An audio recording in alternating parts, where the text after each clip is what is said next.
So many scrubs, so little time. It can be hard to figure out what scrub, what sponge, what cloth for what job. So let's talk about them.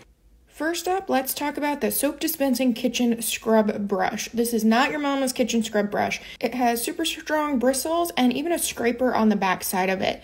You just take the head off and then you can put the soap inside of the handle. And the head is replaceable. So when it starts to get a little funky after a year or two, you don't have to replace the whole thing. Additionally, the whole thing has backlog, so it won't get all funky. Next up, let's talk about the bottle brush. This is my go-to for cleaning my water bottles or big vases or anything that's super deep that's hard to get into. Next up is my ultimate favorite kitchen tool. It is the dishcloth. Mine's a little worn, but you can see all you have to do is add a little bit of soap, a little bit of water, and then you can turn the water off and scrub all your dishes. They will come clean every time. Speaking of dishes, this is also a favorite for cleaning dishes for me. This is the Speary sponge. It is scrubby, but it does not scratch. This pairs so well with the cleaning paste to use on your cooktop, the inside of your oven.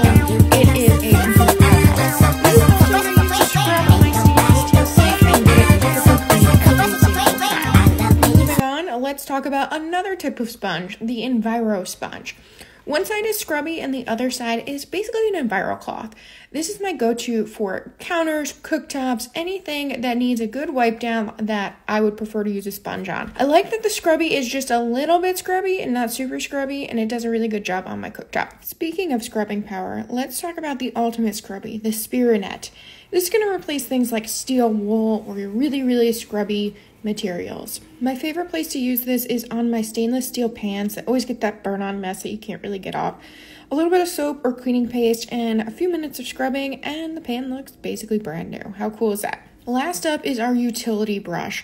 This is like a toothbrush on steroids. The bristles are super firm, great for scrubbing grout, and on the other side is to get in those little crevices that you can't seem to get anything else in. I like it for the sink, for around my cooktop, any place that you need to get into those little holes and crevices. This is also really great for grout and then all those little hard to reach corners inside your house. Which scrub solutions are you going to say add to cart to?